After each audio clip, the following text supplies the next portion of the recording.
Hello दोस्तों, this park study pathfinder में आप सभी का स्वागत है। जैसा कि कल हम लोग हाइड्रोजन के बारे में पढ़ चुके थे, आज हम लोग हीलियम के बारे में पढ़ने वाले हैं। तो आइए बिना किसी देरी के इसके महत्वपूर्ण तथ्यों को जान लेते हैं। सबसे पहले देखते हैं कि हीलियम का प्रतीक यानी कि इसका सिंबल क्या होता है। हीलियम को हम लोग He के द्वारा प्रदर्शित करते हैं। इसका एटॉमिक नंबर यानी कि परमाणु क्रमांक 2 होता है। अगला देखते हैं परमाणु भार यानी कि एटॉमिक वेट। इसका एटॉमिक वेट 4.0026 होता है, यानी कि हम लोग एग्जैक्ट इसका मान तो ये है, हम लोग 4 भी याद कर सकते हैं। इसका घनत्व यानी कि डेंसिटी होता है 0.178 ग्राम प्रति 1000 घन सेंटीमीटर होता है। इसका गलनांक यानी कि मेल्टिंग पॉइंट, इसका मेल्टिंग पॉइंट -272.2 डिग्री सेंटीग्रेड अथवा -458 डिग्री फ़ारेनहाइट होता है। इसका क्वथनांक यानी कि बॉइलिंग पॉइंट देखते हैं। इसका बॉइलिंग पॉइंट -268.93 डिग्री सेंटीग्रेड। उसके बाद फ़ारेनहाइट में -452.07 डिग्री फ़ारेनहाइट होता है। हीलियम ग्रुप नंबर 18 का तत्व है, यानी कि यह हीलियम हमारा ग्रुप नंबर 18 में पाया जाता है। ग्रुप नंबर 18 वो ग्रुप 0 उसे भी बोलते हैं, या अक्रिय गैस होते हैं। ग्रुप नंबर 18 में जितने भी तत्व हैं वो सब अक्रिय गैस हैं। ग्रुप नंबर 18 को हम लोग इनर्ट गैस, नोबल गैस आदि नामों से जानते हैं। उसके बाद नेक्स्ट देखते हैं हम लोग, यह पहले पीरियड यानी कि आवर्त नंबर 1 में पाया जाता है। ये तो सभी को मालूम होगा। उसके बाद ब्लॉक पी में पाया जाता है। हीलियम ब्लॉक पी में पाया जाता है।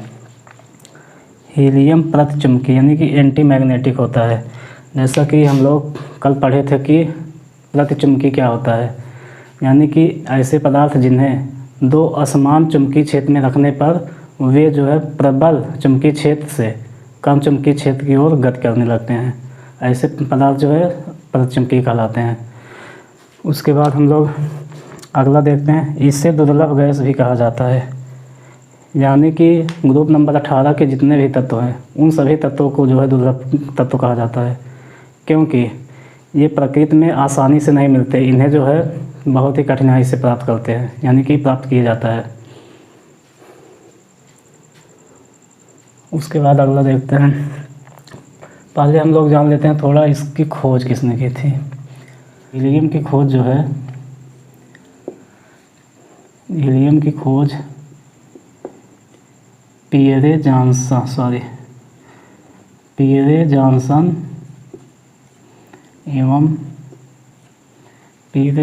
एवं नॉर्मन लोकेयर द्वारा किया गया था। किसी किताबें में यहाँ पर पियरे जॉनसन के स्थान पर फ्रैंक लैंड दिया गया है।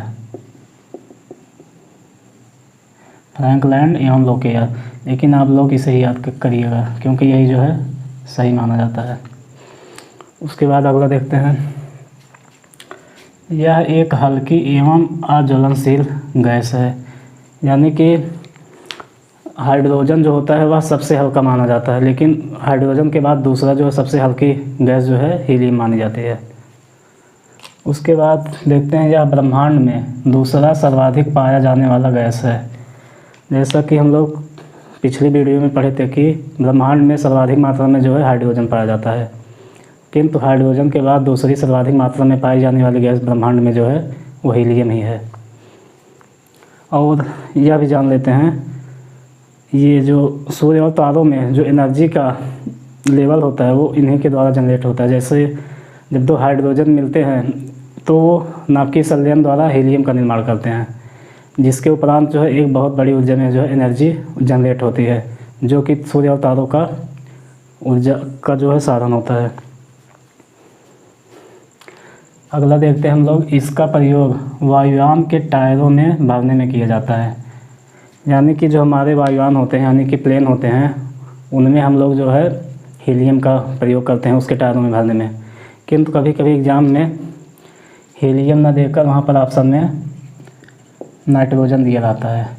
अगर आपको एग्ज़ाम में हीलियम ना मिले तो आप नाइट्रोजन टिक करिएगा एग्ज़ाम में, क्योंकि आजकल जो है हीलियम के स्थान पर जो है नाइट्रोजन गैस का प्रयोग किया जा रहा है, क्योंकि जहाज़ जब लैंड करते हैं तो उनके टायरों में घर्षण होता है, जिससे कि गर्मी उत्पन्न होती है। नाइट्रोजन जो है या ठंडी गैस होती है, इसलिए इसे अब जो है हवाई वाहन के टायरों में भरने लगे हैं। मौसम संबंधी जानकारी प्राप्त करने के लिए बैलून में हीलियम गैस भरकर छोड़ा जाता है। यानी कि ये जो मौसम संबंधी जानकारी प्राप्त की जाती है, तो ये जो गुब्बारे छोड़े जाते हैं उसमें जो हीलियम गैस ही भरा जाता है। अगला देखते हैं, समुद्री गोताखोर श्वसन के लिए हीलियम और ऑक्सीजन का मिश्रण जो है प्रयोग में लेते हैं। यानी कि गोताखोर जो होते हैं, जो समुद्र में गहराई तक जाते हैं, वे मतलब श्वसन के लिए जो है ऑक्सीजन और हीलियम के मिश्रण का प्रयोग करते हैं। वैसे तो वो लोग नाइट्रोजन भी प्रयोग कर सकते हैं, किंतु समुद्र की गहराई में अगर नाइट्रोजन का प्रयोग वो करेंगे, इससे जो है नार्कोसिस नामक रोग होने का खतरा रहता है, इसलिए जो है नाइट्रोजन का यूज वहाँ पर नहीं करते हैं। उसके बाद अगला देखते हैं, अस्पतालों में दमा के रोगियों को कृत्रिम सांस के रूप में हीलियम और ऑक्सीजन के मिश्रण का ही यूज करते हैं। यानी कि अस्पतालों में जो ऑक्सीजन मतलब सिलेंडर होते हैं ऑक्सीजन के, उसमें जो है हीलियम जो है मिक्स किया गया रहता है। हीलियम का उपयोग रॉकेट में तरल ईंधन वाले टैंकों को प्रेशराइज करने में करते हैं। यानी कि हीलियम का प्रयोग जो होता है रॉकेट वाले जो टैंक होते हैं ईंधन के, उसमें प्रेशराइज करने के लिए करते हैं। यानी कि इसका मतलब यह होता है कि जो रॉकेट के तरल ईंधन होते हैं उसमें हीलियम का प्रयोग यानी कि उसमें होने वाले लीकेज से बचने के लिए करते हैं। यानी कि इसके माध्यम से प्रेशराइज पूरे टैंक को कर दिया जाता है, जिससे टैंक के लीकेज होने की जो है संभावना ना रहे। उसके बाद हम लोग आगे देखते हैं, हीलियम रंगहीन, गंधहीन एवं नॉन टॉक्सिक। यानी कि हीलियम जो है रंगहीन, गंधहीन एवं नॉन टॉक्सिक। नॉन टॉक्सिक का मतलब होता है कि यह जहरीला नहीं होता है। अगला देखते हैं, यह हाइड्रोजन के बाद दूसरा सबसे हल्का तत्व है। ये तो मान लो पढ़ चुके हैं। उसके बाद अगला देखते हैं, यह अन्य गैसों की तुलना में जल में सबसे कम घुलनशील है। यानी कि अन्य जितने गैस पाए जाते हैं प्रकृति में, उन सभी की तुलना में ये जो है कम घुलनशील होते हैं जल में। अगला देखते हैं, एमआरआई स्कैनर में सुपर कंडक्टिंग मैग्नेट्स को ठंडा रखने में हीलियम का प्रयोग करते हैं। एमआरआई मशीन जो होती है जिसमें जो है शरीर के अंगों का जांच करते हैं, उसमें जो है इसका प्रयोग जो है उस सुपर कंडक्टिंग मैग्नेट को जो है ठंडा करने के लिए करते हैं। आइए इसे हम फिगर के माध्यम से समझते हैं। पहले हम लोग इतना इरेज कर देते हैं यहाँ पर।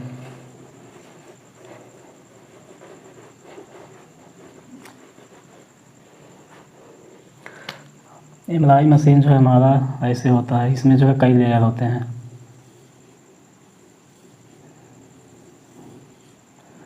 उसके बाद इसमें ऐसे बना होता है एक बेडशीट के टाइप का।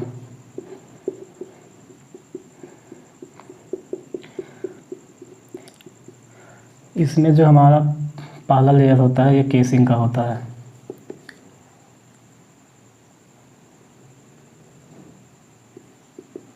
उसके बाद दूसरा लेयर जो होता है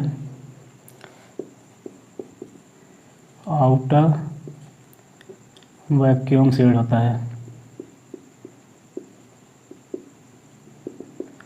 वैक्यूम सील्ड। उसके बाद तीसरा लेयर जो होता है हमारा आउटर कोल्ड सील्ड होता है। Outer cold sealed, SHIELD। उसके बाद ये चौथा लेयर जो होता है, यह जो होता है हाइड्रोजन वेजल। यानी कि इसी में हाइड्रोजन जो है भरा जाता है। इसी प्रकार से इसमें जो है नीचे की तरफ और लेयर पाए जाते हैं। थोड़ी देर में आप लोगों को यहाँ स्क्रीन पर जो है इसका इसका चित्र जो है दिख जाएगा। अब हम लोग अगला देखते हैं, हीलियम का उपयोग आर्क वेल्डिंग के दौरान सुरक्षा गैस के रूप में किया जाता है। यानी कि आर्क वेल्डिंग जो होते हैं उसमें जो है हीलियम का उपयोग जो है सुरक्षा के रूप में करते हैं। आर्क वेल्डिंग में जो है ऑक्सीजन के साथ जो है एसिटिलीन का प्रयोग करते हैं। हीलियम का उपयोग सुपरसोनिक विंड टनल में किया जाता है, यानी कि जो हीलियम होता है वह सुपरसोनिक विंड टनल जो होते हैं उसमें करते हैं। तो आइए पहले हम लोग इसे डायग्राम के माध्यम से समझ लेते हैं।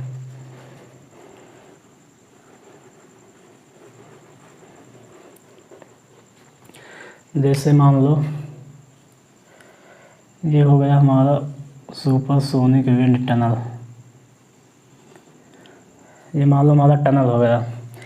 और इसके बाद यहाँ पर मान लो एक स्टैंड रखा जाता है जिस पर जो है सुपरसोनिक प्लेन को जो है रखा जाता है। मान लो ये हमारा सुपरसोनिक प्लेन हो गया। फिगर तो मान लो सही नहीं बन रहा है। सुपरसोनिक प्लेन, मान लो हमारा सुपरसोनिक प्लेन हो गया। इसका जो ये वायुमंडल है इसमें जो है हीलियम गैस भरा जाता है। इसी विंड टनल में जो है इस सुपरसोनिक जहाज़ों का जो है टेस्टिंग, यानी कि इसकी फ्लाइंग सस्टेनेबिलिटी को जो है टेस्ट किया जाता है। उसके बाद हम लोग आगे देखते हैं। इसका प्रयोग पाइपलाइन में रिसाव चेक करने के लिए किया जाता है, यानी कि हमारे जो पाइपलाइन बिछाए जाते हैं जिसमें जो है गैसों का जो है परिवहन करते हैं या आयलों का परिवहन करते हैं, उसमें जो रिसाव होता है तो इसका प्रयोग जो है वहाँ उसका पता लगाने के लिए करते हैं। उसके बाद अगला देखते हैं। आवाज़ की गति हीलियम गैस में समान हवा की तुलना में 3 गुना अधिक होता है, यानी कि हीलियम के वातावरण में जो है साउंड का जो आवाज़ का जो है ध्वनि होता है, यानी कि आवाज़ की तो जो ध्वनि होगी हीलियम के वायुमंडल में वो नॉर्मल वायु की अपेक्षा जो है 3 गुनी बड़ी होगी, यानी 3 गुनी अधिक होगी। आइए इसे समझते हैं। जैसा कि ध्वनि की चाल जो है एयर यानी कि हवा में 0 डिग्री सेंटीग्रेड पर जो है 331 मीटर प्रति सेकंड होता है। यह जो है NCERT का डाटा है, NCERT। उसके बाद 20 डिग्री सेंटीग्रेड पर यह चाल जो है 343 मीटर प्रति सेकंड होता है। 21 डिग्री सेंटीग्रेड पर यही चाल जो है 344 मीटर प्रति सेकंड होता है।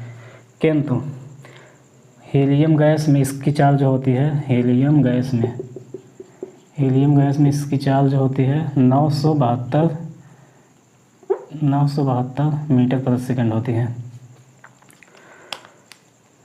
तो आज के लिए दोस्तों इतना ही। फिर मिलेंगे अगले वीडियो में, लिथियम के बारे में उसमें पढ़ेंगे।